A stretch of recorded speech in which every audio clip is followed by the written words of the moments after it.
Hey guys, so before I start the show today, I just wanted to say something. So, a longtime supporter of Half the Battle named Mike Lowry, he messaged me and he sent me something that really hit home with me. A couple weeks ago, he lost his wife. So rest in peace to Amber Lowry.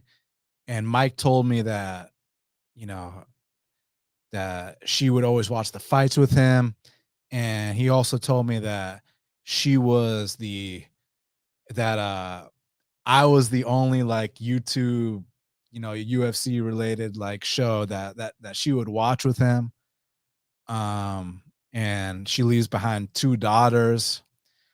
So, Mike, obviously we thank you for your support, but man, there's things bigger than this, and we all got your back, man. So, don't be afraid to reach out or anything like that. She lost her battle with type 1 diabetes, which is the one that you're born with, not the one that you get from bad lifestyle choices. And one of my best friends, her name's Cami. She's dealt with type 1 her whole life. So, you know, I can relate to having someone going through that. And granted, she's a bit younger, she's like 33 like me, but you just never know. So, rest in peace, Amber Lowry. Mike, we hope you and your family, you know, it's tough to come up with the words, but just want to send you positive energy, man. And that's it. So thank you for your support. Rest in peace, Amber Lowry. And let's start the show. Welcome back to Half the Battle. I'm your host, as always, Daniel Levy, and today we're going to be talking about UFC Vegas 80. Grant Dawson versus Bobby King Green. And my friends, it's going down this Saturday night live at the Apex in Las Vegas, Nevada. You got the surging lightweight contender, Grant Dawson, taking on the OG, the vet, Bobby Green, in the main event. And I love this fight. I know this one's flying under the radar, but I think it's a great stylistic matchup for a lot of reasons. We know exactly what Grant Dawson is good at. It's not a secret here. We know that Grant Dawson is a guy that he's super long, and he'll go for these unorthodox kind of low single takedowns, and kind of try to get a backside double, then go to the body lock. And man, once he gets that body triangle and he takes people's backs, he's very, very hard to deal with. And the thing about it is, I know firsthand from grappling that there's those guys that, you know, they're just super long. And when they take your back, it just feels different, man. It's like you can't escape. You're constantly trying to fight off not only the pressure of that body triangle, but all the choke attempts. Even last fight against Demiris Magulov, he had him in a goddamn full Nelson from the back. So, I mean, do not let this guy take your back. You know what I'm saying? And if you do, you must survive. Because if there's any weakness we've seen with Grant Dawson, well, we'll talk about his ugly ass striking in a second, but it's that body triangle that takes a lot from your legs, man. And doing that for multiple rounds at a time, and if you're not able to finish somebody, that's going to gas you out. And you have seen Grant Dawson fade down the stretch in fights. Whether it was the Ricky Glenn fight, we're going to talk about Ricky Glenn coming up later on this fight on this card. But the thing about it is, man, he did, he got out of his comfort zone when he was training with James Krause. Now he's at ATT. Some people call ATT American Top Team. We like to joke around and call it Anabolic Top Team. And before all y'all Kaffers rip off that line, y'all know where you heard that first. But it seems like he's been performing a lot better in round 3 of these fights. So I don't want to make any accusations or anything like that. But whatever peptides they got going on, they're harvesting the garden of life fruits and vegetables. Like, these guys are able to push a lot more. And that's an improvement I've seen in Grant Dawson. However, make no mistake about it, Grant Dawson can only win this fight in one way, and that's with his grappling. If Grant Dawson comes out here and starches Bobby Green, hey buddy, that just speaks volumes to your improvements. But I think that Grant Dawson is a very one-dimensional guy, and I don't want to sound like I'm discrediting him, like I'm being disrespectful, like I'm being dismissive, because to get to a 20-1 record, let alone in the 155-pound division, I mean, you got to be doing something right. And it's another thing too, where it's like, it's coming, but can you stop it? Right. Like back in the day with Damian Maia, you know exactly what Damian Maia wanted to do to you, but could you stop it? And Dawson's got similar vibes, not exactly the same, because I actually thought Damian Maia is a way harder hitter than Grant Dawson. Like Damian Maia actually rocked a couple dudes standing, but he was mostly known for his obviously incredible jujitsu. And Bobby Green, man, this guy is such a vet of the sport. I saw someone, Dixon Sider, in the comments bring up the bully beatdown episode Bobby Green was on back in the day. I actually posted the clip of that on my Twitter at Best Fight Picks. Gotta love Bobby Green. And what's interesting is on this card, there's a kid named Joe Pyfer. And everybody remembers the famous quote that Dana White said, "Be Joe Pyfer." But before Dana said, "Be Joe Pyfer," Dana White first said, "Be Bobby Green." Let me take y'all back to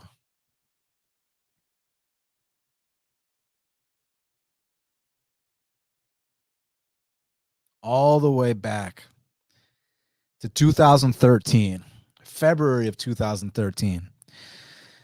Bobby Green makes his UFC debut against Jacob Volkman. And Jacob Volkman was a guy who at the time was on the come up, right? He had a nice little win streak in the UFC. And he, as a matter of fact, when I say a nice little win streak, he had won 5 in a row, dropped one and then got right back on track with a first round finish over Shane Roller. So he had won 6 of his last 7, right? And he was this very boring guy that, like, he's getting on the in his post-fight speeches. Like back then you couldn't say shit like this. He was like, they're like, "So who do you want to fight next, Jacob?" He's like, "I want to fight Obama next." And like apparently like the Secret Service showed up to his house the next day. And so they put Jacob Volkman in there with UFC newcomer Bobby Green, right? And like I said, Jacob Volkman was the guy that he had won 6 of his last 7, but it was like the most boring fucking fights, just humping dudes' legs, making the crowds boo. But like you're winning these fights, so they can't just get rid of you when you're on a win streak, right? Like you're doing what you're supposed to do, but it's like we can't risk him potentially beating some of our top 15 guys, right, with his boring ass style. So Bobby Green makes his UFC debut, right? And Bobby Green survives all the bad spots, the back takes, the takedowns, and then he gets back up, and then he's the guy that's going out there and finishing Jacob Volkman in that 3rd round. And after that happened, Dana White famously said, "Be Bobby Green. Be Bobby Green." Close to 10 years later, he said, "Be Joe Pyfer." So the original "Be Somebody" was "Be Bobby Green." And the reason I bring that up, obviously, it's cool with Joe Pyfer being the co-main event and Bobby being the main event. But the reason I bring that up is because Bobby is fighting a similar style here that as he did in his UFC debut. Now, granted, there's some differences. Obviously, Grant Dawson is the new school version of that style. Grant Dawson's longer. Grant Dawson, like I said, he's just one of these long, awkward guys that he sticks to you like glue. That body triangle is so annoying to deal with, but like, what else has he got? And Bobby Green is one of these guys that I know that, he's getting up there in age. And I know that sometimes he fights way too close for your liking. And first of all, let me say what these odds are. It's currently Grant Dawson minus 425 with the comeback on Bobby Green at plus 325. So what I'm trying to say here is when you're talking about minus 425, well, Grant, you better just fucking go out here, take this guy down one time, finish him, easily take his back for 4 of the 5 rounds and dominate him, ground and pound TKO, whatever the case may be, right? But Bobby Green can grapple, man. And the thing about it is I have never seen anybody just go out there and demolish Bobby Green on the ground, except for Islam Makhachev.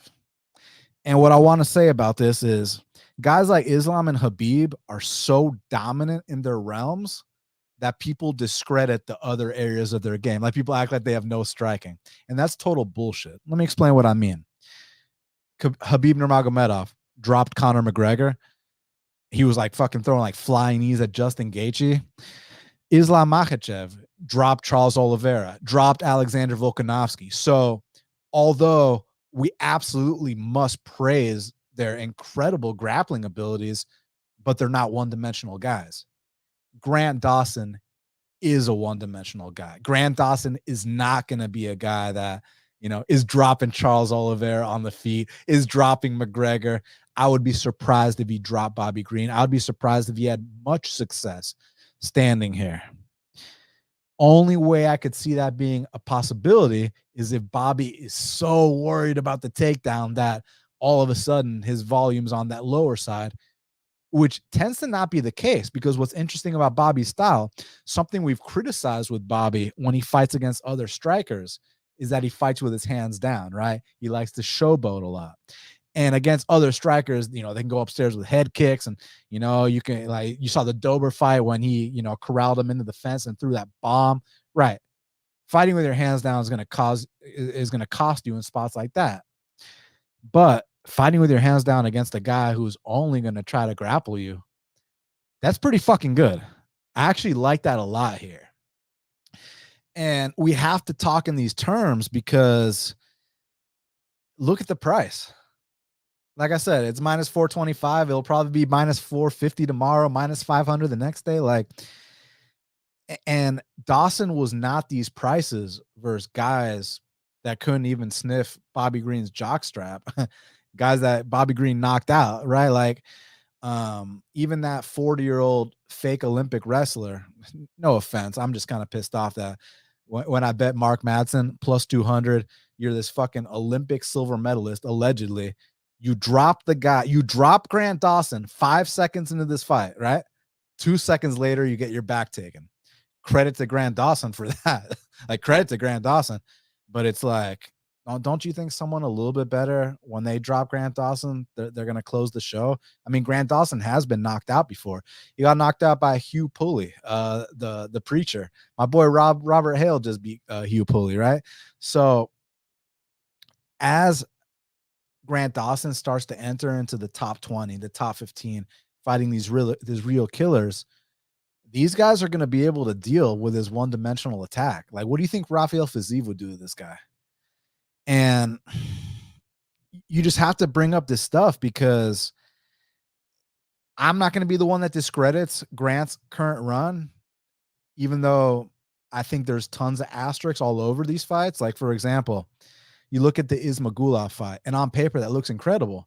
But how come no one's talking about the fact that Ismagulov retired a year prior because of health issues? And everyone knows that Ismagulov did not look like the same guy. His last 3 fights, if you watch the Guram fight too, Ismagulov never looked like the same guy after those health issues.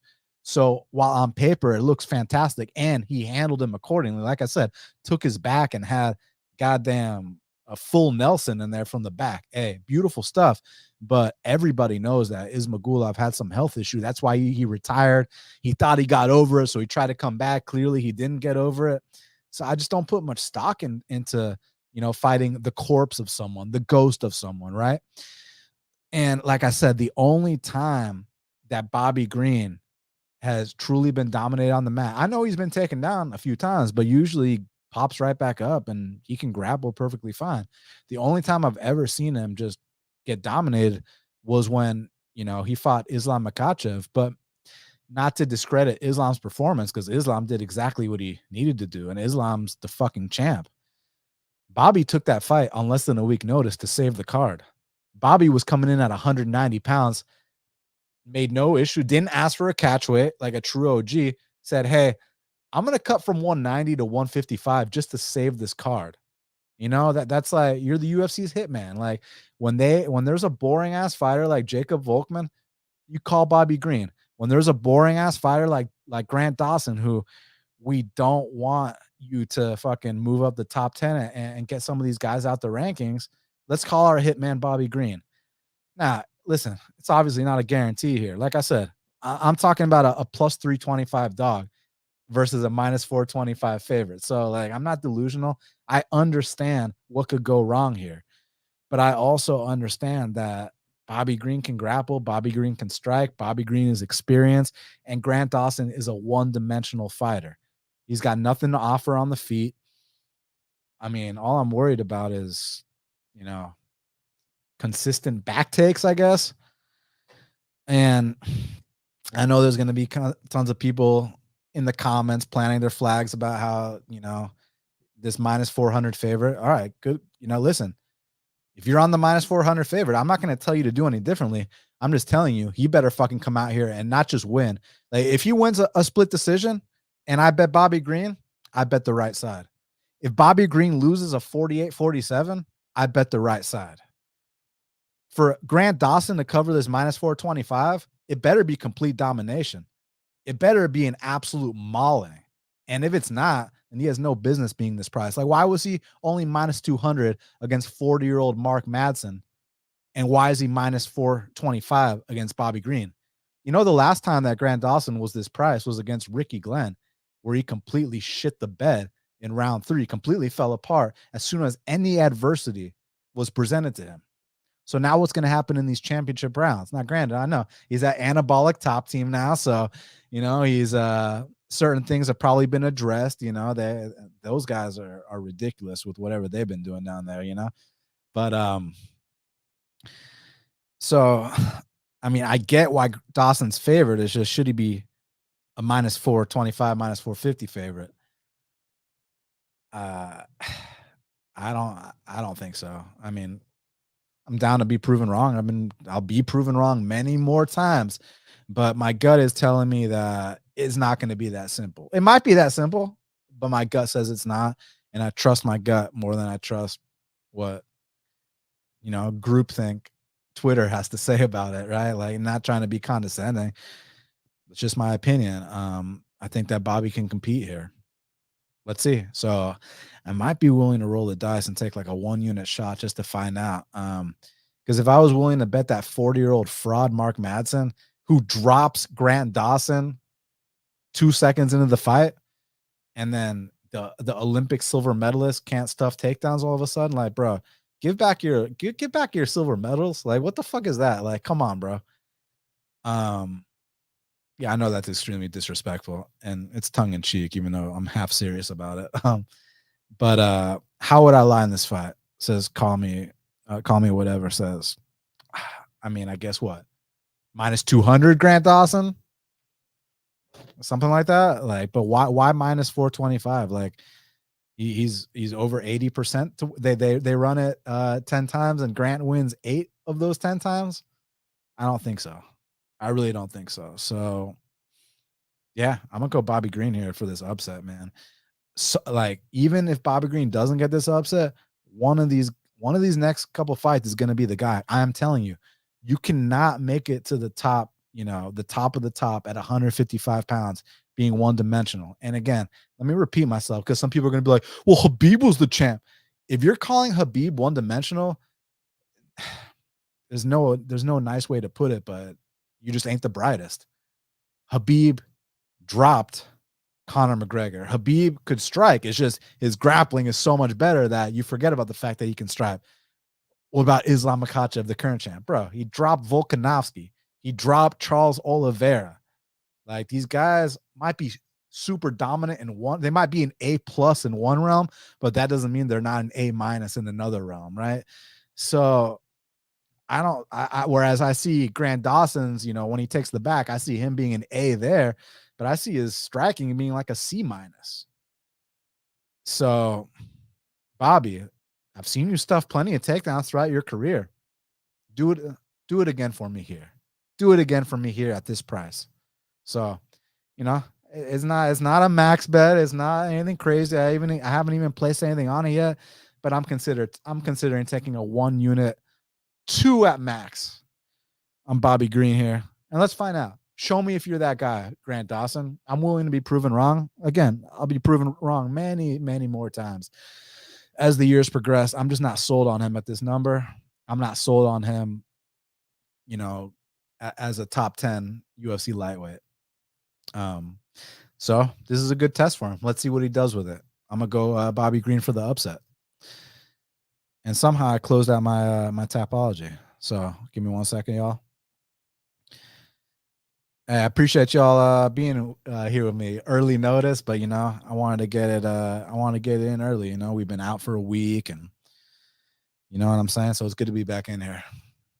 And then after we're done here, I'll be happy to answer all the questions. I don't have a guest, so I feel like it's going to fly by a little bit more today.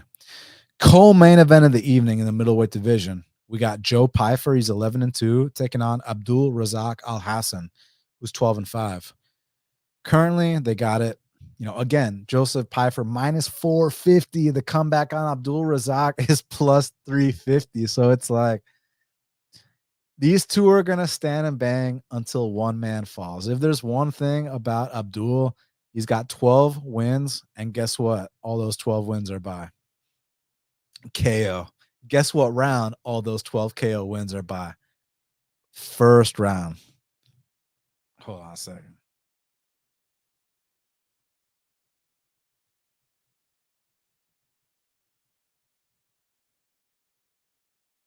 So Razak has 12 knockouts, all in the first round. That means that anytime this guy's been past the first round, he's lost. However, I do put an asterisk to that because I low-key thought that he beat Joaquin Buckley. And even if you want to say he didn't beat Joaquin Buckley, Razak won that third round dominantly. So that was a step in the right direction. I think he's been training in Denver. So hopefully he's been addressing certain things. He is going to be a little bit shorter for this weight class at 5'10", 5'9", but at the same time, if there's one thing about Razak can knock anybody out. Razak is a serious knockout threat to anybody. And the thing with Pyfer is I haven't been all that sold on Pyfer, but he's been impressing me. Now, granted, the guys he's fought in the UFC so far, and I don't want to ever disrespect Gerald Meerschaert, who I hold in high regard, but y'all know that Gerald Meerschaert's the kind of guy that can beat anyone and lose to anyone, right? So it shouldn't surprise you. Like Gerald Meerschaert will get knocked out by Ian Heinisch, but then we'll go smoke Bruno Silva and Muradov, So it's Meerschaert's such a vet, you just never know. Here with Razak, this is the next, proper logical step up in competition for Joe Pyfer. I'm not going to be one to be putting Joe Pyfer in parlays at minus 450. I'll tell you that right now. This is a dogger pass situation. It's just tough because I used to really pick Razak's fights well when he first came into the UFC, cashing back-to-back max bets against Sabah Homasi 2 fights in a row. But then when I bet against him, he loses. When I bet against him, he fucking kills guys. So I haven't had the best reads on him lately, but I do think it's a dogger pass situation at these odds. I'll lean Pyfer because I think he's a little bit bigger, but does that really make a difference here?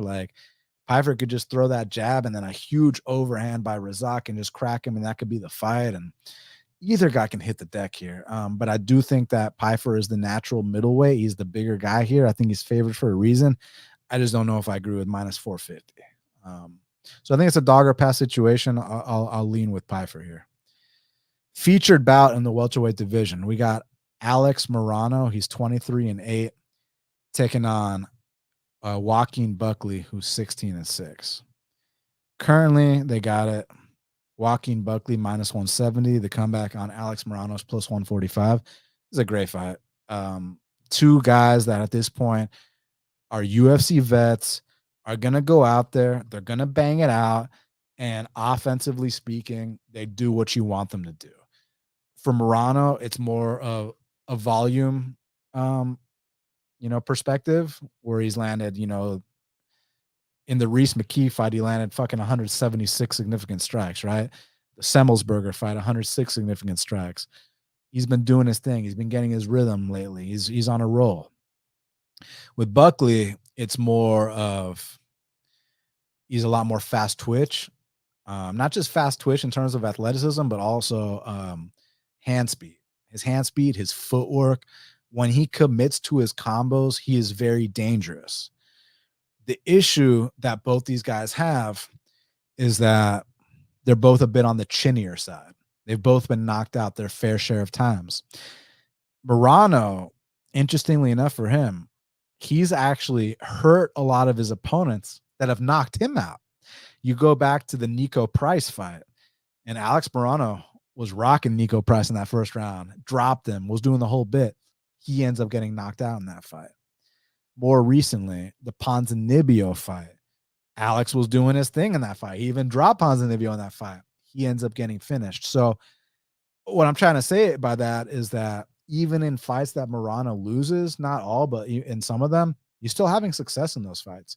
But the same thing can be said about Buckley too. Like, I thought he was looking good in the Chris Curtis fight until Chris Curtis caught him with that, I heard someone say that it was a body shot. That was not a body shot. That was a chin shot.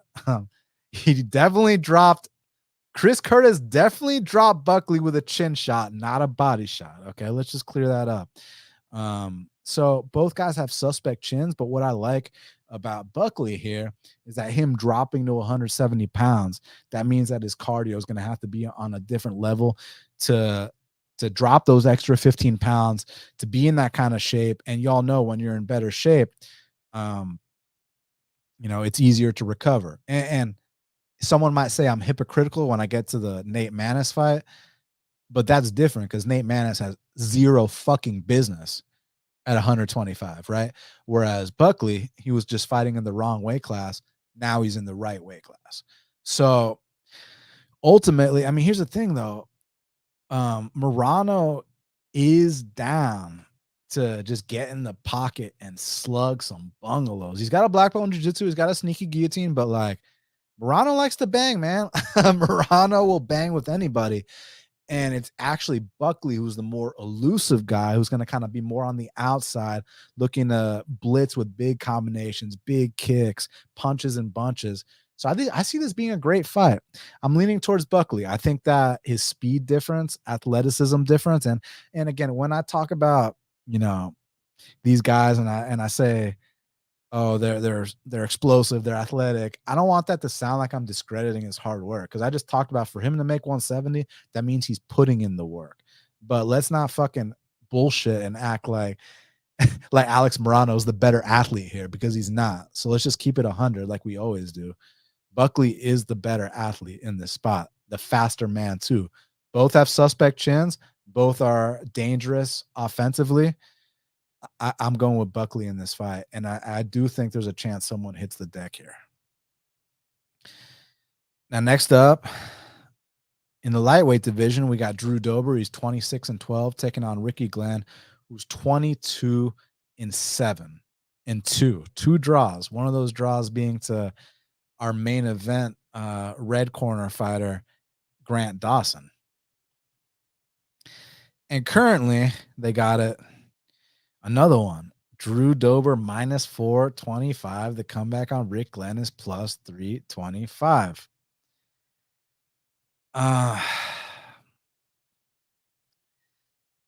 Man, what's interesting is that Aoriquileng's being disrespected because of his last fight, which he did not look good in his last fight. He got sparked by Christos, but listen, man, Christos is a heavy hitter. Y'all saw him hurt Zellhuber in that first round, and we all know that Christos tends to like be good the first couple of minutes of the first round. He even got on top of Sarukian at one point, man. So I'm not holding that against Aoriquileng too much. I mean, we're talking about a guy who has well over 30 fights, and that's his only KO loss. So, to me, it's not that big of a deal. But what I think is a big deal here is that Dober's always kind of been, farther ahead. Like Dober is a guy who's made it to the top 15, was close to the top, the top 10 at one point. And whereas Rick Glenn is kind of more, top 100 in the world, right? So it's definitely a step down in competition. But what makes this an interesting fight is that Rick Glenn, being the savvy vet that he is, and he's very long for the weight class. He was a lot longer for the featherweight class, but here at lightweight, he's 34 now. So, making those cuts to 45 weren't going to be, you know, they weren't going to be easy anymore. Not that they were back then, but he had to move up. But he's still the longer guy here at 6 feet tall, So it's kind of one of those things where what's interesting about Rick is that when you count him out, that's when he has some of his best performances. Like, for example, when he fought Joaquin Silva, he was a dog there, starches him in 37 seconds. When he fought Grant Dawson, he was a fucking plus 400 dog, and he almost killed Grant Dawson in round 3. So sometimes when you count this guy out, that's when he does his best work. And then against Giagos, he was a favorite there. That's where he dropped the ball. Here against Dober, he's a big underdog. Dober is a guy who I thought his chin was starting to, and I don't want to sound like I'm disrespecting a guy who I hold in such high regard. How do you not, if you're a UFC fan and you don't love Drew Dober, please don't watch my show because he's one of the most exciting fighters. This is a guy that will give, that blood, sweat, and tears, guts, glory, everything inside that octagon and fights the way we want to watch people fight. A little bit on the shorter side. He's 5'8". He's got the same reach as Ricky Glenn, but for that to matter, he's gonna have to close distance because of the length of Ricky Glenn. But I think if he does close the distance, he's got the heavier hands. He's the bigger power hitter here. But if he's on the outside, that's where I think Ricky Glenn can kind of, pot shot a little bit, throw those straights, kind of chop him down with kicks a little bit. But I think that Dober is going to be landing the harder shots here. I'm not willing to plant my flag and say he gets a KO because Glenn's only been KO'd one time in like 30 something fights, man. But at the same time, Dober is a guy who shares the record for most knockouts in the lightweight division with Dustin Poirier, right? So Dober is that potent. And I think Dober should get back on track here. I think that the odds indicate that. But I don't think Glenn is some bum. Glenn's a vet that's been around the block a long time. Go watch what he did to Georgie Caricanian back in the day, man, when he broke his ribs. Like, Rick Glenn has been around the block. I'm glad to see him sticking around on the UFC. Nice guy. But Dober, also a nice guy. None of that matters. I just think that Dober's always kind of been, a few steps ahead of Rick Glenn. And for that reason, I'm going to pick him in this fight. Next up in the 205-pound division, we got a matchup between Philipe Lynch, he's 17-5, taking on Iwan Cutelaba, who's 17-9-1. Currently, they got it. Iwan Cutelaba is minus 155. The comeback on Luis Philipe Lynch is plus 135. This is a tough one for me to call. It really is. Reason being, so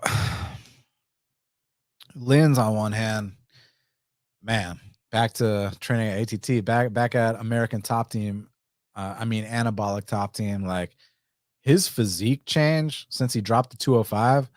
And I know he's fought at 205 in the past back in Bellator, but like, he looks completely different. Like, him and his doctor have been harvesting that garden of life, fruits and vegetables. But there's also been chin concerns with Lynn's, soft hitters like Tanner Bozer knocked him the fuck out. A couple dudes in Bellator knocked him out. And then with Cutelaba, he's one of these guys. We're going to talk about a kid named Alexander Hernandez here in a bit. He's the guy that I like to refer to as a talented flake. He's talented. You can't deny it. And one thing interesting about Cutelaba is, isn't he like still a kid? Like, isn't he like only like fucking, oh, okay. Well, he's still in his 20s, but I thought he was a little bit younger. He's 29, but like, man, he's been in the UFC so long and like, he's not even 30 yet. And like, when he's on his game, man, like, he absolutely smoked Khalil Roundtree. He broke Devin Clark how you're supposed to break Devin Clark if you're on that level. Like if you're not on that level, Devin Clark can sneak by some wins. He's stuck around in the UFC, and Iwan just beat the shit out of him for 3 straight rounds. Tanner Boser destroyed him right away. But then there's these fights that go past round 1, and even some of them in round 1 where it's like Iwan's chin doesn't look the best. It's not that his gas tank is suspect. It's more that he's got that balls to the wall style, and he's a big boy with that balls to the wall style. So as a result, you're going to get tired. You're going to fatigue. That's just how it goes here. So what's tough about this one for me is that, yeah, I do think the longer it goes, that's where, Philipe Lins can, start to maybe rack up a little volume, get a takedown or two and stuff like that. But I think there's a chance that Cutelaba starches him in the first round as well. Like my gut is telling me that Cutelaba starches him in the first round. But again, if you think all Lins has to do is just survive round 1, that's all you got to do, Philipe, then I see why you would take these odds. I mean, and I might even talk myself into taking these odds just based off that merit that anytime this guy's been past round 1, minus the Devin Clark fight, shit's gotten sketchy. But do I really trust Philipe Lins? Because look who he's been in there with at 205. Now, granted, his body, his physique looks completely different. Let's not even like let's not beat around the bush. He won that milli in PFL, and it looks like now that he's dropped to 205, he's making good uses of his resources, if you know what I mean. But he's fought super soft competition at 205. Marcin Prachnio, harmless. Ovin St. Preux, love me some OSP, but y'all know OSP is 40, right? And I'm not exaggerating. OSP is 40. Philipe Lins is getting up there too. Maxime Grishin, I respect his body of work, but Maxime Grishin, also 40 years old, and a very just night and day difference to what Cutelaba brings to the table. Maxine's very lower output. So I don't know. Cutelaba smashed guys better than this before. So I get the fade on Cutelaba, especially if it goes past round 1. I'm just not sure if I trust Philipe Lins. So yeah, I'm gonna go Iwan Cutelaba to get a first round finish over Philipe Lins. If it goes past round 1, then all bets are off the table. But I think this is the kind of guy that Iwan can have his front running performance. Just go out there, get him out of there real quick. And then when he fights someone that's a little bit more reliable, then we'll get a good price to fade Cutelaba. Dixon said Lins is in the uptrend, Cutelaba downtrend. That's kind of funny considering Lins is 39 and Cutelaba is 29. But hey, man, I'm not going to tell you how to bet. Got to trust your gut at the end of the day. Next up in the featherweight division, we got a matchup between Bill Algeo, who's 17-7, taking on Alexander Hernandez, who's 14-6. Currently, they got it. Bill Algeo minus 145. The comeback on Alexander Hernandez is plus 125. So I've been very critical of Alexander Hernandez for a long time. I've always said anytime a fight goes past round 1, win or lose, it always gets sketchy. But he's one of these guys I like to refer to as a talented flake, And guess who has a history of losing to talented flakes? Bill Algeo. What happened in that Ricardo Ramos fight? Ricardo Ramos, a talented flake, goes out there and takes down Algeo 8 times. What happened in that Andre Fili fight? Andre Fili, the definition of a talented flake, can one day will look amazing. Next day, he's a 50-50 fighter. Wins one, lose one, wins one, lose one, right? And that dude had no problem with Bill Algeo. And let me say something. I've been hearing multiple people, not just one person. I've been hearing multiple people saying that Bill Algeo, this is just like the Billy Q fight. And I think that that's such an asinine and categorically false thing to say. Billy Q and Bill Algeo fight nothing alike. The only similarities that Billy Q and Bill Algeo have is their name is Billy and they're both black belts in jiu-jitsu. That is literally it. Let's talk about their sizes. Billy Q, 5'10", orthodox fighter, kind of a guy that, very slow starts, takes an ass whooping up front. But if you start to fade on Billy Q, he just turns up in a way and just overwhelms guys with his durability and his pace. Algeo is different. Algeo is like 6'1". He kind of switches stances a lot. He's more of like a taekwondo kicker. He's got his little, his little cute kicks. And if I have to give them one more similarity, Billy Q and Bill Algeo, is their durability and their cardio. So they do have some similarities. And that's where this would come in, where Algeo could take over should Hernandez fade, right? Which Hernandez does fade in a lot of fights. He's a flake. He's a talented flake. Just like Ricardo Ramos and Andre Fili, who both beat Bill Algeo. Algeo loses to talented flakes. So it's tough because and here's my thing with Hernandez too. Hernandez losses are in rounds too. Well, he actually lost a decision to Moises, by the way, but anyways, my thing is that I think that Alex is a lot more physical. It's just like with Alex, it's all mental. Can Alex figure out his mental shit? I felt like that last fight with Jim Miller was a step in the right direction, because when I criticized Alex, I've never criticized his striking. I've never criticized his wrestling, his athleticism, his speed, the wins he's gotten. I mean, calling the Beneil fight a fluke, I don't think it's a criticism. I think it's more of a fact if they ever ran it back. But at the same time, you were still good enough to knock out Beneil on one night, right? Like, even if that was a fluke, you were still good enough to do that on one night. Bill Algeo is never sniffing that guy's jockstrap. You were good enough to beat OAM on one night. Like the Jim Miller fight, Jim Miller was going after him, and it seemed like Alex Hernandez had better composure in that fight in the bad spots. So is that a step in the right direction that he's fixed up the mental things? Because like I said, it is a mental thing. Like the whole trying to just fucking run through people in the first round, that's a mental thing because he's a bully. He's got that bully mentality. Dixon said, if Hernandez never starts as Dariush, would we be respecting Alex as much? I mean, if you've heard the show for a long time, I've been very critical on Alex, but I want you all to go pull up the Alex versus Beneil fight breakdown I said, where I very clearly said, do not parlay Beneil at these big odds. Go pull that up. So just know I've been consistent. So my thing is, people trying to compare him to Billy Q. He fights nothing like Billy Q. Not even the same body type. They fucking switch Billy Algeo switches stances. Billy Q is kind of just a flat-footed plotter. Billy Q is more of a comeback kid, whereas Bill Algeo, he's got those fucking annoying taekwondo kicks.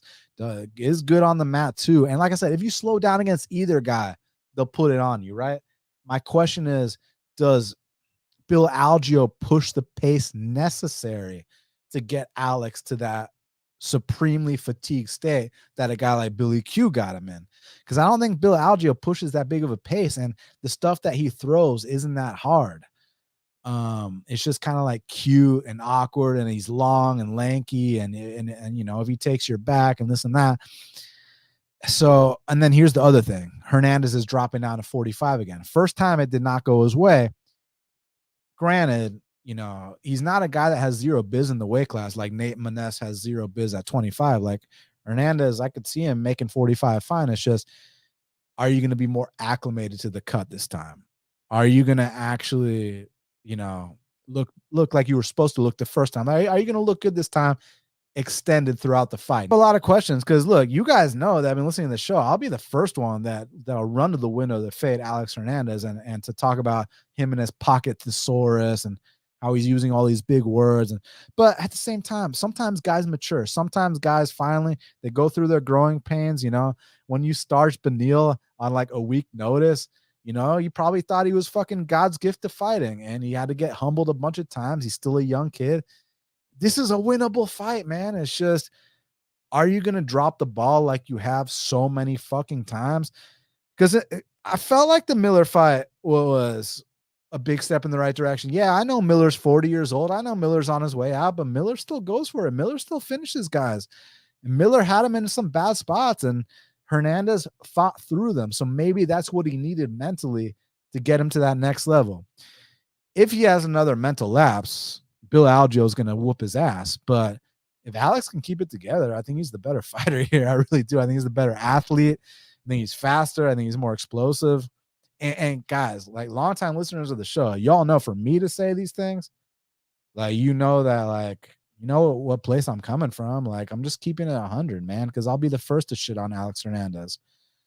But I felt like I saw a big step in the right direction last time, and people need to stop comparing Algeo to Billy Q. They find nothing alike. So it could go either way. It's just like it's just tough to predict. Is Alex gonna have that great round one and then just fall off a cliff?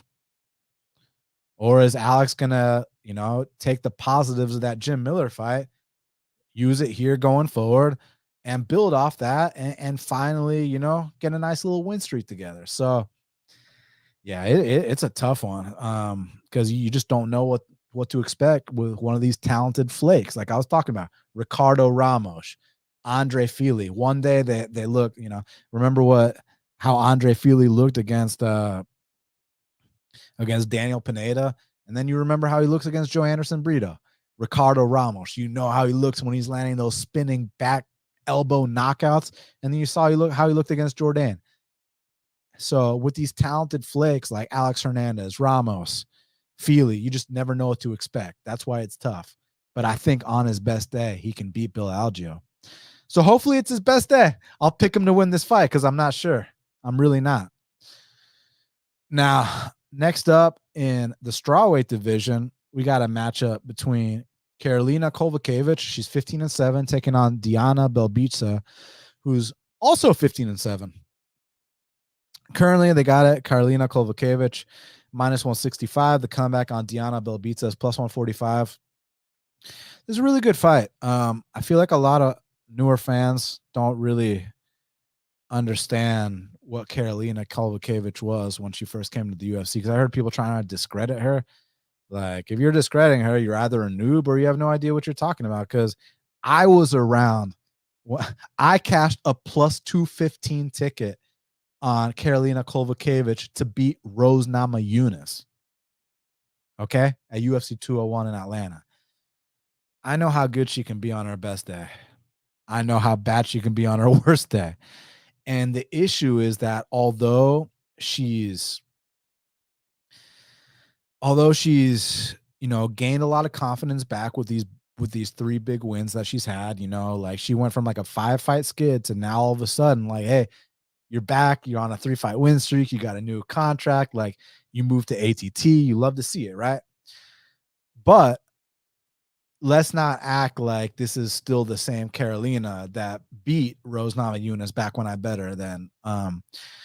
Because, she's having 50-50 fights with Silvana Gomez Juarez and, and stuff like that. And it still wasn't that long ago when she got finished by Jessica Panay in round 1. Like, Xiaonan, I can understand. Grasso, I can understand. But, Panay, I cannot understand. Having a 50-50 fight with Silvana Gomez Juarez, look, no big deal. But, like, I mean, Diana Belbita is probably on that same level, right? Like, wouldn't you say Diana Belbita is probably on that Silvana Gomez Juarez level, So here's my thing with Diana. Diana is one of these fighters where I really like her output a lot, and she goes for it on the feet. But my issue with Belbita is that sometimes I don't like her attitude. Like she'll be like, she'll make the comments about how, oh, they only want to hug me, they only want to take me down, stand up and fight, and it's like, bitch, this is MMA, like don't fucking cry when you sign up for an MMA fight and people identify your weakness on the mat and they go out there and try to exploit it. Gomez Juarez is a harder hitter than Belbita, but Belbita has more output than Gomez Juarez. Belbita's put up some really good numbers output wise. Like her last fight, 106 significant strikes. Her fight 2 fights prior, 117. Against Molly McCann, 98. So I know she's been beating soft competition and stuff like that. But she's got good output should this fight stay standing. But what I like about Karolina, not every fight, but that fight against Gomez Juarez landed 2 takedowns in that fight. Big step in the right direction. Was able to sub Felice Herrig. And then the last fight against Vanessa, she landed 139 significant strikes, which gives me hope here against Diana, because the big talking point for Diana was her output. Well, guess what? Karolina just put up the kind of numbers we like her very last fight. Now, granted, against someone who's got nowhere near the striking technique of Diana, but she still put up those numbers no less. And her confidence has to be sky high now. It's still not the same Karolina. Like, this was fun, dude. If this was the Karolina that came to the UFC beating Rose and Marcos and all these fighters and doing her thing, and you gave me minus 160 on her, it would be max bet season. But she's lost 5 of her last 8, and granted, she's back on a win streak. She's feeling herself again. I do think Karolina's on a different level than Belbita, but these things don't get better. These things get worse. And at some point, you lose to fighters that you would have once beat. So I don't know, man. It's tough to me. So I'm going to go Karolina Kowalkiewicz, because I think historically she's always been the better fighter. But would it surprise me if Diana rises to the occasion here, with the youth, with the output, with the right game plan? She's got momentum on her side. She's been through the ups and downs. She's catching Karolina at a good time. So would it surprise me? No. Karolina's 37 now, so it would not surprise me. But until I see Diana beat someone on this caliber, I'm probably not going to pick it. But then again, I say that, and it's like all our favorite prospects, all our favorite contenders were once prospects, and they had to take that step up in competition. They had never fought anyone like that before until they fought someone like that before. So is this finally going to be her coming out party? Possibly.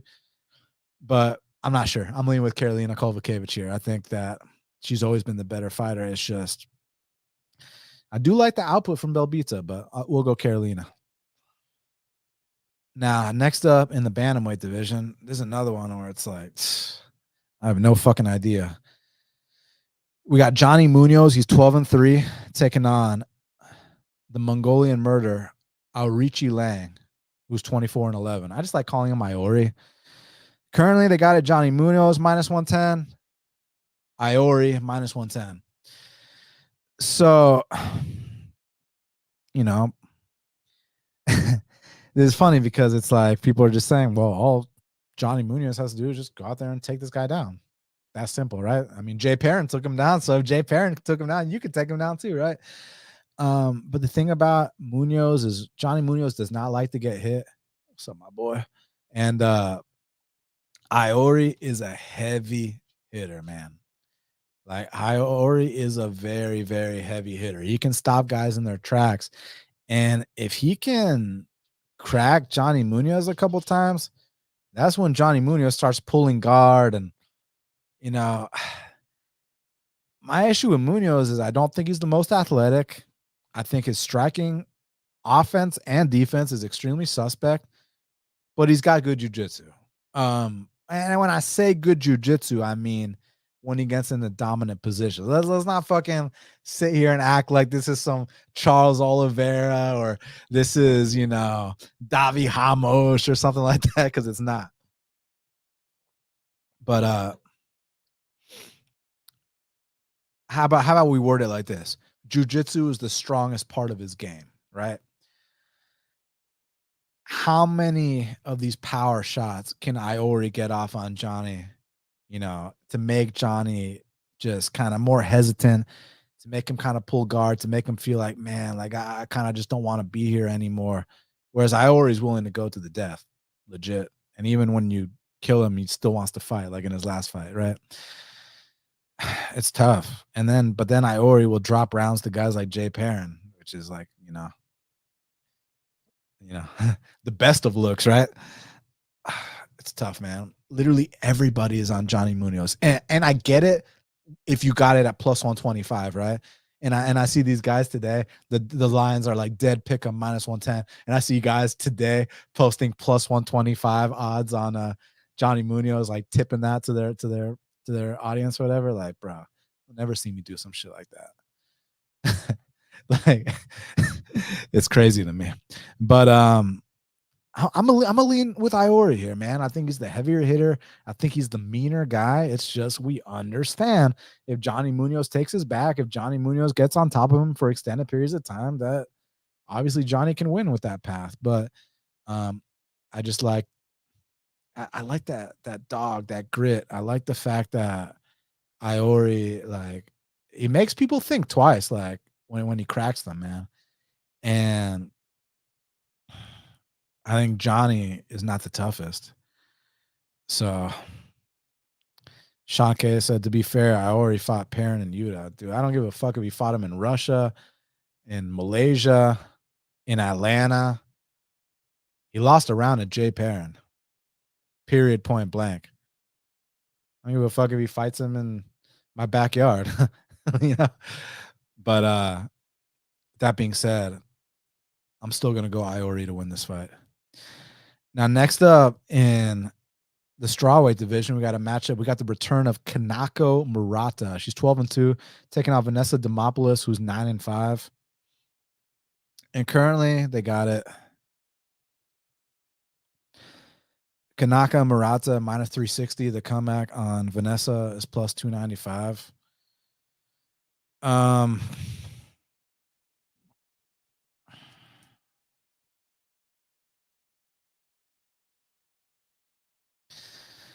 This is an interesting one because it's like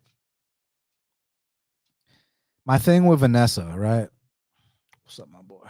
My thing with Vanessa is that, technically speaking, as far as the striking is concerned, it's not the prettiest. But what she will do, we know about the arm bars off her back. You guys already know about that. What's up, man? What you pulling me for? This guy Leo's trying to put on a show now.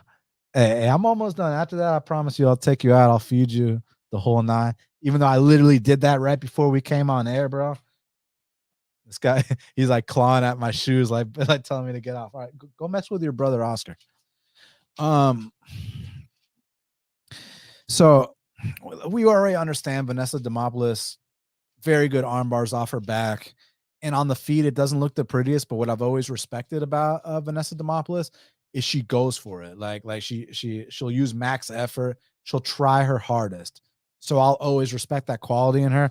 And she seems like a nice person, good energy. So I like her. But the thing with Murata is it's a lot more meat and potatoes. She's super short, super stocky. Like when I say short, I mean 5'1", 62-inch reach. She's tiny, but she's fucking cocked. And she's one of these fighters that she gets on top of you, and that could be the whole round. Like she took that random Marcos 4 times, and she got close to 10 minutes of control. So she controlled her for almost 10 of the 15 minutes of that fight. And that's what I'm worried about here, because it's like, if she gets on top of Vanessa, I think there's a good chance that she can neutralize her. But what makes it interesting is that that's what gives Vanessa her opportunities for those armbar attempts. So that's why I'm excited to watch the fight. And then my question is, should Murata really be -360 here? I'm not saying she shouldn't. I'm just asking, should she? Like, I'm not sure. That's what remains to be seen. So yeah, I'll go with Murata by decision, but I don't know. I mean, is it going to surprise you if Demopoulos arm bars her? No. Is it going to surprise you if Demopoulos wins a controversial split? No. So I'm not as confident as others on Murata. But I'll still pick her to win because I think she's got that neutralizing style that can give Vanessa problems. But man, Vanessa will go with it. Go for it.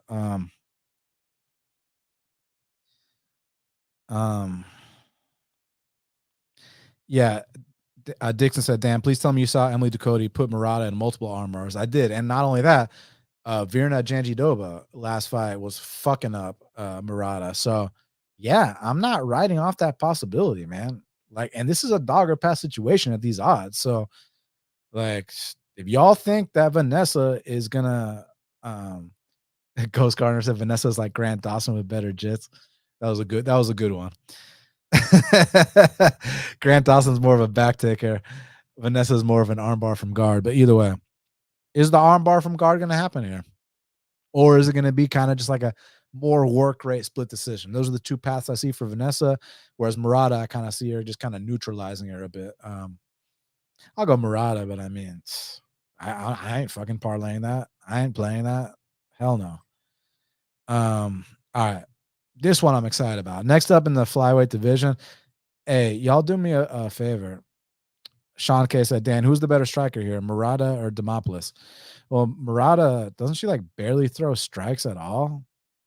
Like, yeah, I mean, she hasn't even landed 30 strikes in any of her UFC fights, so she barely throws strikes. So, like, Vanessa, technically speaking, it doesn't look the prettiest, but like Vanessa will actually like try.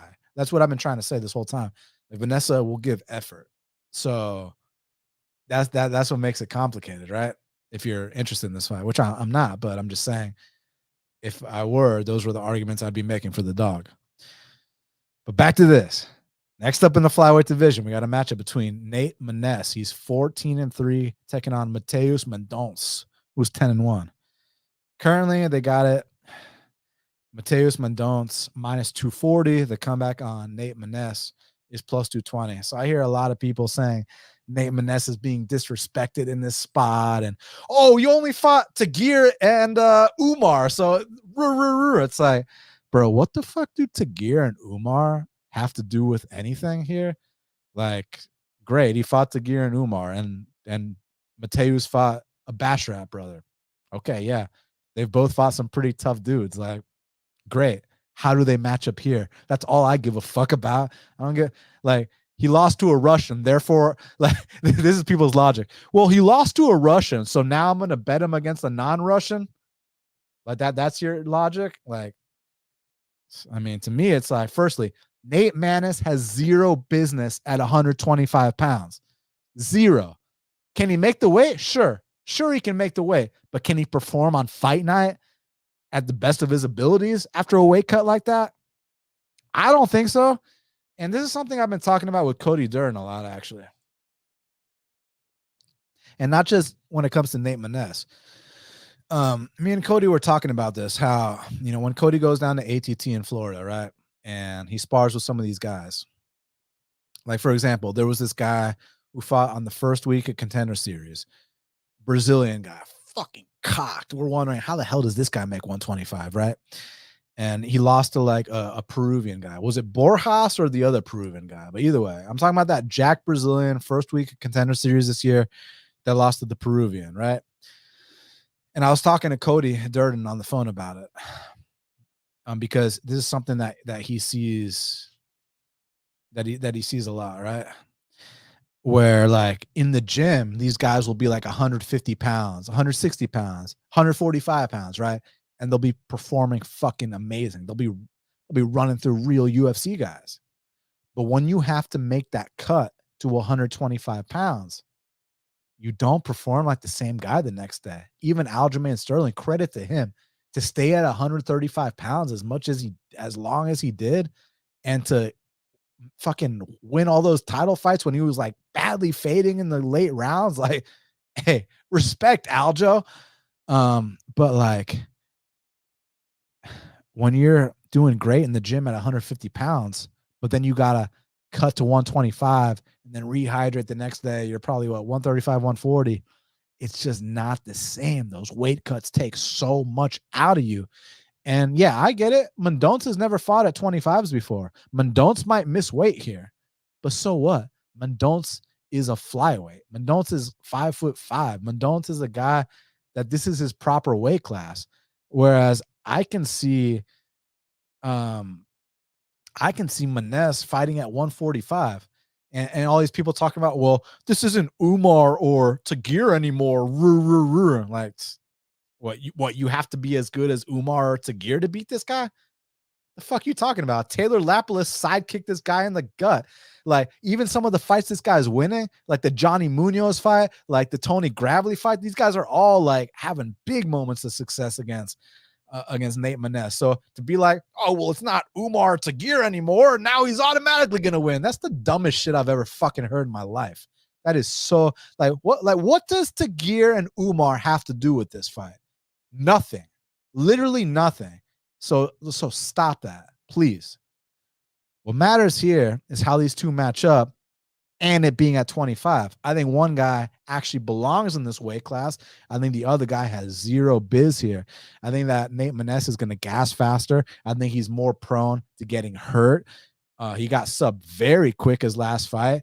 But the thing about Maness, historically speaking, like, he is a tough, durable guy that'll still be there and can get opportunistic moments in fights. But can he do that at 125? Whereas this kid, Mendonca, fights out of shoot to box, aggressive, goes for it, very dangerous, is actually in the right weight class for finally, finally dropped to 25. Hopefully he got with the people at the PI, if not with his doctors at shoot to box. Hopefully they got him right. And I mean, I think this kid's a legit prospect, man. Like, to make your UFC debut against a Basharat brother, you know how big of a fucking deal that is? Like, do you guys understand how good the Basharat brothers are? And while Mendonca clearly lost that fight, like, he didn't take as big of an ass whooping as some of these other guys have. And that's the kind of fight that, like, when you've been running through everybody on your regional scene and then you go 3 hard with a Basharat brother, like, and now you're coming back, like, what, half a year later? Like, dude, and he's just a kid. These are the spots where you're going to be seeing these big improvements. And the thing that sucks is the price. Fuck, minus 240. It's like, can you give me like minus 185? Can you give me minus 175? Will I compromise at minus 200? I'm not compromising at minus 260, minus 240. I think that's probably about accurate, but give me minus 200. Give me minus 185. Give me minus 175. And I mean, I think Mendonca, like, he kind of reminds me of, like, guys, just relax when I make this comparison. Remember when Davis and Figueiredo first came into the UFC? He was a little bit raw. He was a little bit green, but you saw that killer. You saw that difference in explosiveness. You saw that difference in power. You saw that potential. Most importantly, I see a lot of potential in Matheus Mendonca. Now it's up to him to go out here and perform. One thing I can tell you about Maness, the weight cut might be better this time, but this is not the right weight class, man. You are not a 125er. You can make 125, so you can just shut down my argument by saying, hey, I made 25, therefore I'm a 25er. And also, all y'all calling them weight bullies, you're fucking wrong. If you can make the weight, you're not a weight bully. That's always been my take on the subject. But that being said, I think the weight cut's going to take way too much out of him. And his already skinny frame, I think the body shots are going to be big. I think the spin kicks are going to be there. Don't be surprised if some takedowns are there. Y'all know Nate Maness can't stuff a takedown. So, yeah, I think Matheus Mendonca is going to make a statement here and show that he is an emerging prospect in the flyweight division. Just give me a fucking better price. That's all I ask. Is that so much to ask for a better price? Last but not least, in the flyweight division, we got Montana De La Rosa. She's 12-8, taking on JJ Aldrich, who's 12-6. Currently, they got it. Montana De La Rosa minus 135. The comeback on JJ Aldrich is plus 115. So another spot where, De La Rosa was like plus 170, and then she was plus 150, then she was plus 130, then she's plus 115, and now it's gone all the way to now she's minus 135, right? She's minus 135 now. And then today I see people posting like plus 125 tickets on Montana De La Rosa. Like, you're tipping this to your audience, like telling them like, hey, like, we're going to go get it. Like, I get it if like you're just saying like, hey, this is what I got, like whatever. But like when you're like trying to like, build your following and saying like, hey, we're going to do this together. Like, it's a team effort. Like, we're all going to get rich together. And you're posting lines that haven't been available for weeks. Like, what would happen if I did some shit like that? People would fucking show up at my door if I did some shit like that. So yeah, if you actually legitimately got in on the Montana De La Rosa plus money, you did your job. But that line's gone. It's minus 135 now. Okay. Like that value is gone. Now the value is on JJ Aldrich. I mean, the way they match up is JJ Aldrich kind of has she likes to kind of play it safe. She likes to keep it pretty.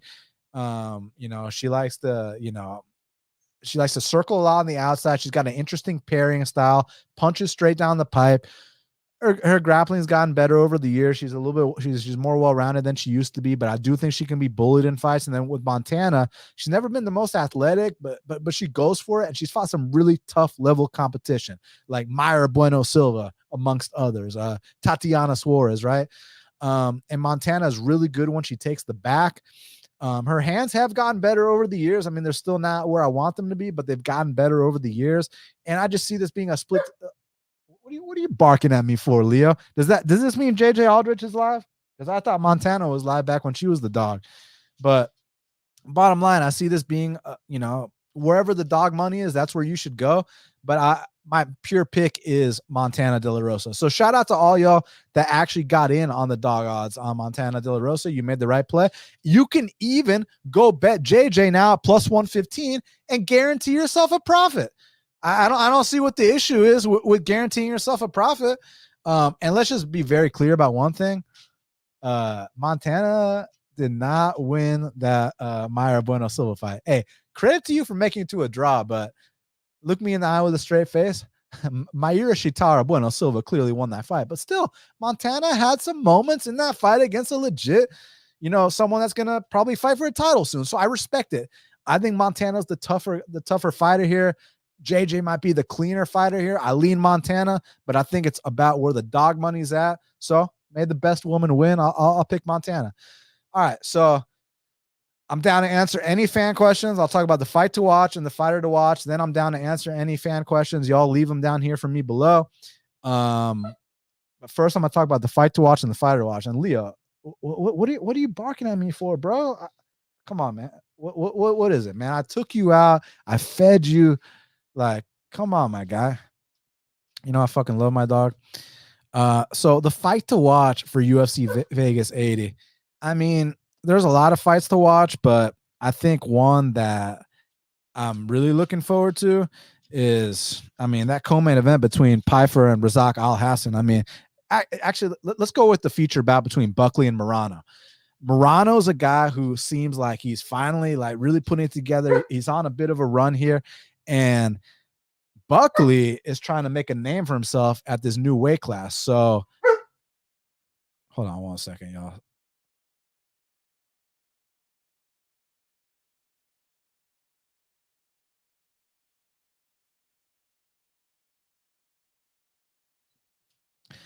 So Buckley's trying to make a name for himself at this new weight class. And Morono is always a tough vet, always a tough out. And one thing I know is that these two are going to fucking go after it. So for that reason, Buckley versus Morono is my fight to watch. My fighter to watch is Matheus Mendonca, man. I think that this guy has the potential to be a legit prospect one day. And he's got an opponent that has zero business in this weight class. So I don't want you to just squeak by one. I want you to go out there, build off the momentum of going 3 hard rounds with a Bashrat and come out here and let's starch this guy that has no business in your weight class and show that you're a legit prospect. So for that reason, Matheus Mendonca is my fighter to watch. All right. My dog is fucking going crazy, which is insane. I fucking walked him a million times, fed him. I don't know what the hell he wants, but he's just a baby though. He's only 2 years old. But all right, I'm gonna answer a couple things and then I'm gonna get out of here. So Dixon said, Dan, please do shows on Tuesdays instead of Wednesdays. I like to be here live with you guys. Usually I can't on Wednesday because I'm working. Well, Dixon, I do appreciate the fact that you like to be here live with us, but you can always go back and watch the replay. It's not going to take anything away from you, but at the same time, I'll take into consideration that, if the fans want the show to be on Tuesday, we'll see. It's all about scheduling. But, since we had a week off last week, I wanted to just get this one out early. And then tomorrow I'm actually going to the Braves, practice their practice for the playoffs, so I'm excited about that. So yeah, that's why I went early this week. My boy Ben says smash the like button. I appreciate that, Ben. 420 in the house, fan freaking tastic. Ghost Gardner, we got your back, bro.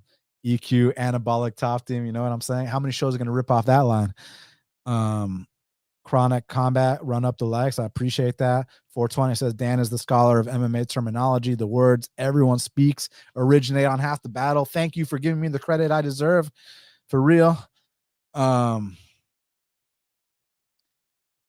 right, let's see. Shady said everyone and their mother is on Dawson, parlay and sub. Kind of shady, huh?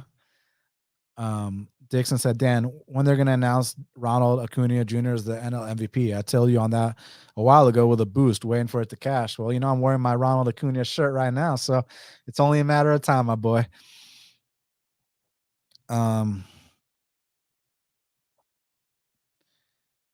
Hammer Bets agrees with me that Razak, got the short end of the stick against Buckley. I also thought Razak won that fight. Call me whatever says Buckley will spark Morono. Let's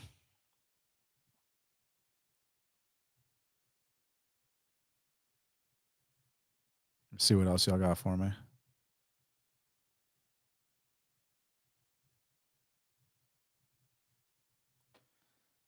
Kubide Junam. Hey, listen, man. If y'all don't know about Persian food, y'all better know because it's the best. Try out the chicken bar with the Shirazi salad. Get that cash bat in June as the appetizer. Maybe some hummus. Shish kebabs are always on point, but my favorite is the chicken barg. Remember that.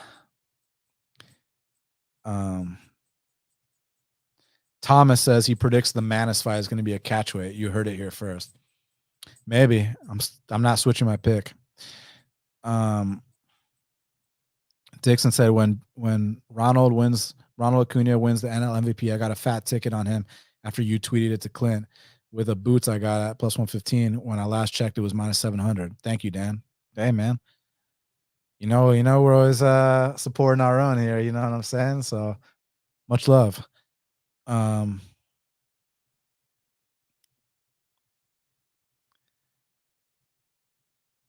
right. Sorry, sometimes I don't see all the questions and comments on here. So I apologize if I skipped any of your questions.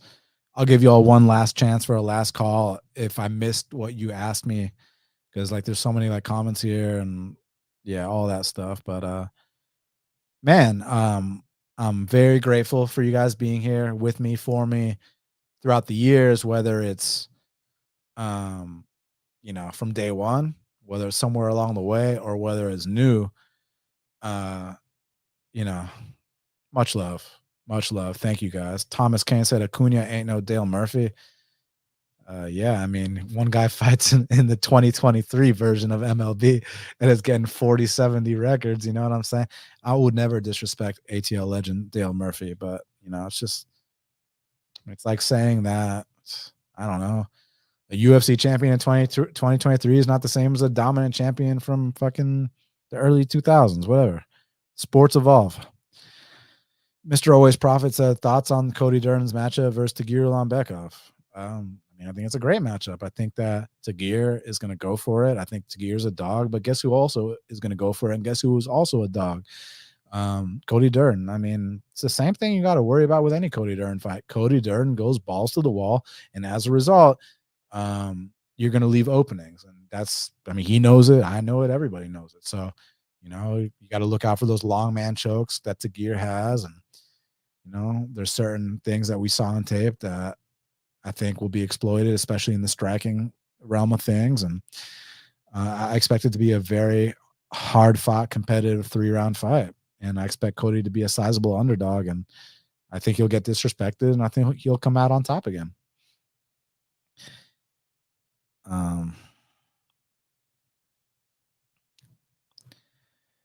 Ghost Gardener says, great show this week. He says Cody Durden has gotten so much better on the feet the last 3 years. He's always been good at striking. I think it's just he's getting more comfortable inside the octagon now, when you make your debut on a week notice up a weight class against Chris Gutierrez, and that's how it starts, and you make it to a draw, and now he's got 5 wins under his belt in the UFC. Even Coach Saif Sayud from Fortis MMA, when Cody went to go train there for a couple weeks, Saif Sayud was like, Durden, why don't you let your hands go? Your hands are better than your grappling. And now you guys have been seeing that you know, the guy can strike too. So, you know, I'm very, very excited. And yeah, you're so right. Confidence is a thing. It's like we talk about all those debut stunts, right? Like Zell Huber, Tyler Santos, etc. And once they start to feel like the octagon is their home, like this is where they truly belong, that's when you start to see their best performances. So that's why, you know, it'd be nice to see like someone like Alex Hernandez or like Iwan Cutelaba, who like are still like young, who've paid their dues for so long, we've been through the ups and downs. Can they one day feel like this is their home, or are certain things always going to remain the same, right? Like those are the big questions with guys like that. Moyes brought up a good point here somewhere. I just can't find it. He said, oh yeah, speaking about like the weight cutting thing, and yeah, Aljamain looked bigger than Grundy last week. Exactly. Like these guys are killing themselves to make these lower weight classes, and they don't perform as well as a result, you know, and that's just how it goes. So guys, thank you again so much for joining me on the special edition of Half the Battle. Please smash the like button, hit the subscribe button if you're not already subscribed. Leave me a comment when this is over. If you feel so inclined, please share. I truly appreciate it. Always down to interact with anyone that has my back. I don't always see my notifications on Twitter, but my DMs are open, so y'all can DM me anytime. And it's all love, all love. So thank you guys again. This show is dedicated to the memory of Amber Lowry. Rest in peace. And until the next time, let's cash these bets.